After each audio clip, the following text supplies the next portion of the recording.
일본 언론의 통계에 따르면 지난 15년 사이 한국의 설카포급이라 할 수 있는 7개 대학 신입생 중 수도권 출신 학생의 비율이 1.7배 증가한 것으로 밝혀졌습니다. 입학을 거머쥔 학생 개개인의 노력을 폄하하는 것은 결코 아니지만 제가 뭐라고? 매체는 이를 지역별 교육열의 차이가 벌어져 나타난 현상으로 분석하고 있으며 이는 같은 기간 내 수도권으로의 인구 유입을 감안해도 유례없는 격차라고 하는데요. 우리나라보다 심한지는 잘 모르겠습니다만 이를 통해 일본 역시 수도권과 지방의 격차가 심화되고 있음을 알 수 있습니다. 도쿄 중심가의 주택가격은 갈수록 오르는 반면 지방에는 빈집이 1000만 채 가까이 쌓여가고 있으며 심지어 그 빈집을 줄 테니 공짜로 살아달라는 집주인과 관련 정책까지 나오고 있을 정도죠. 근데 교육을 포함한 문화 인프라의 지역 격차가 이미 넘사로 벌어져 있고 그 때문에 사람이 나간 자리에 새로운 사람만 채웠다고 해결될 문제면 애초에 그곳이 빈집이 되지는 않았겠죠. 결국 그들을 계속 붙잡고 있을 만한 무언가가 필요하다는 얘기인데요. 물론 이것도 게임에서나 간단하지 마을을 만든다는 게 한눈에 봐도 정말 어려워 보이는데요. 보통 기업에 의존하거나 관광자원을 유치하거나 하는 게 제가 아는 일반적인 방식이란 말이죠. 그런데 이 속에서 주민들이 중심이 되어 자생력을 키우기로 한 작은 마을이 있었습니다. 바로 오늘 구경할 장소이자 지역 활성화의 가장 이상적인 사례로 주목받는 이와테현의 시와군, 시와초가 되겠습니다.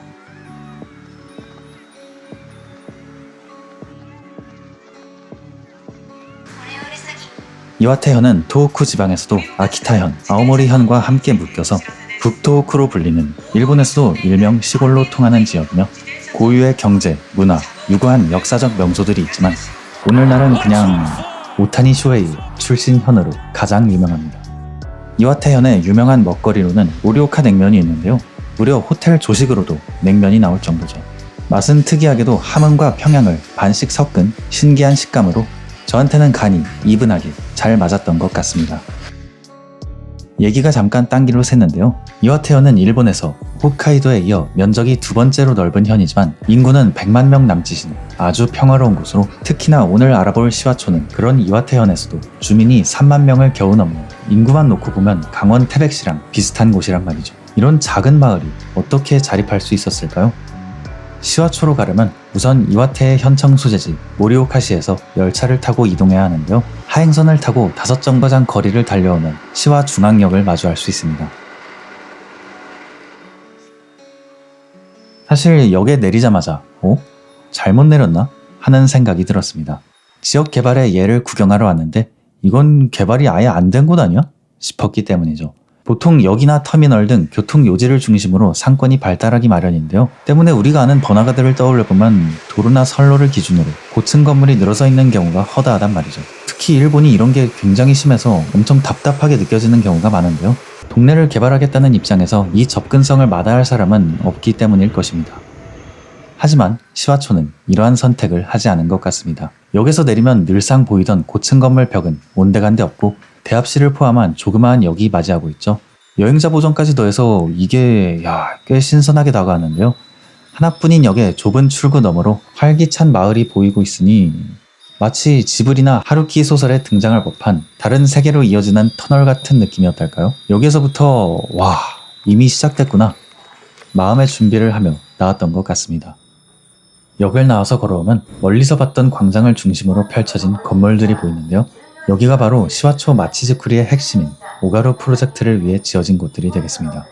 이곳에서 마을 사람들끼리 모여 잔디밭에서 대화를 나누며 쉬기도 하고 도서관에서 책을 읽거나 체육관에서 운동을 하기도 하며 저녁이 되면 음식과 술을 즐기기도 하는데요.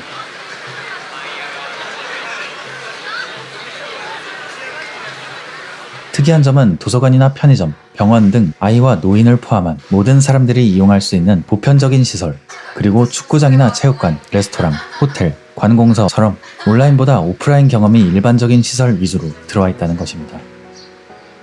오가루의 대표이기도 한 오카자키 마사노부 씨의 인터뷰에 따르면 이는 모두 선택과 집중에 의한 결과라고 하는데요. 그는 지방에서 운용 가능한 사업비가 그리 많지도 않았거니와 무리해서 지방의 역 앞에 큰 매장을 늘어놓는다 한들 오늘날 현실적으로 사람들이 도시로 나가서 혹은 아마존에서 쇼핑하는 것을 막을 수는 없다고 판단했습니다.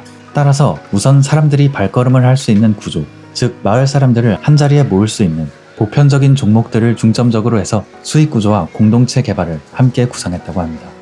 물론 아마존을 의식해서 여기에 마트가 아예 없는 것은 아니었는데요. 다만 일반적인 마트와 함께 시와초에 특산물 직판장을 둬서 차별화를 시도한 모습도 볼 수 있었습니다.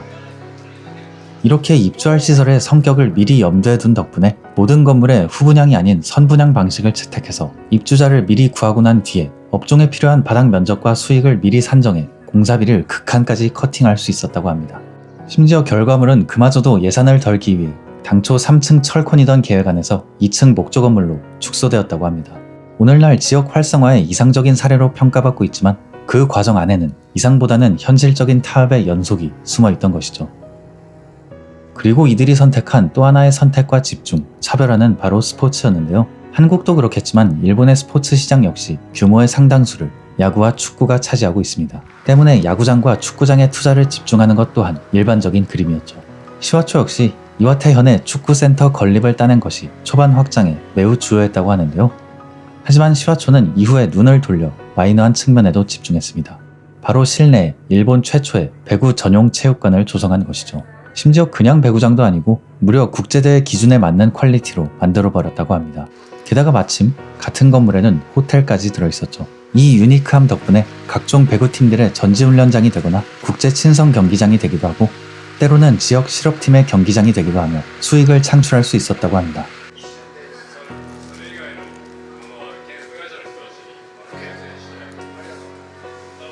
지역을 연고로 한 스포츠는 주민들이 자랑과 애착을 느끼게 하는 하나의 요소이기도 하죠. 정말 어느 하나 허투루 생각하지 않은 걸 볼 수 있었달까요?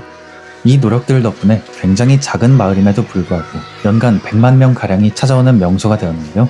시와초가 목표치로 설정한 방문객이 연간 30만 명 정도임을 감안하면 그 3배를 뛰어넘은 엄청난 숫자죠.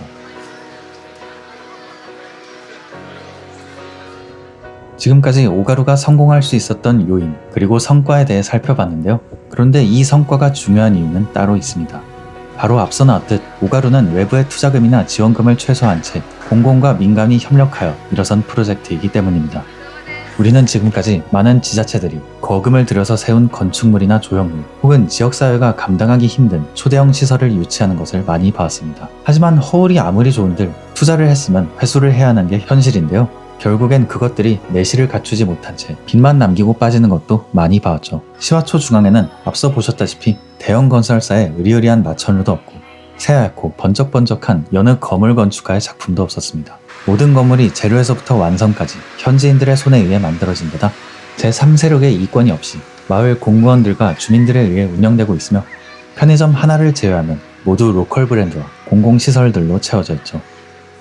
그런데도 이 마을은 제가 봐온 그 어느 곳보다 멋지고 활기찬 모습을 보여주고 있었습니다. 외부 요인이 아니라 주민들이 스스로 생산자로서 활약하고 있기 때문에 집가 상승으로 인한 부작용도 없으며 인구 역시 이와테현의 다른 동네와 비교해 굉장히 선방하고 있죠. 참 당연하지만 가장 먼저 필요한 것은 정치인의 공적거리도 건축가의 포트폴리오도 아닌 이미 발붙이고 사는 사람들부터 행복하게 만드는 것이 아닐까요? 그리고 그것이 그들 스스로의 노력에 의해 이루어진다면 정말 더할 나위 없겠죠.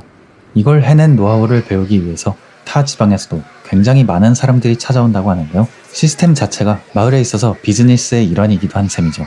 그 때문에 저는 여기서 각설하겠지만 정말 유익한 시간이었던 것 같습니다. 이 영역은 제가 건축물 구경을 하면서 사실상 외면했던 부분이기도 합니다. 저 또한 그간 건축물의 피상적인 부분에만 집중하면서 구경 다녔기 때문이죠. 그렇기에 앞으로 좀 더 많은 부분들을 고려하면서 구경하는 눈을 키우고 싶다는 생각이 드는 그런 곳이었습니다. 이번에 준비한 영상은 여기까지입니다. 끝까지 봐주신 모든 분들께 정말 감사드리며 시와초에서 사온 특산 와인으로 마무리하도록 하겠습니다. Cheers!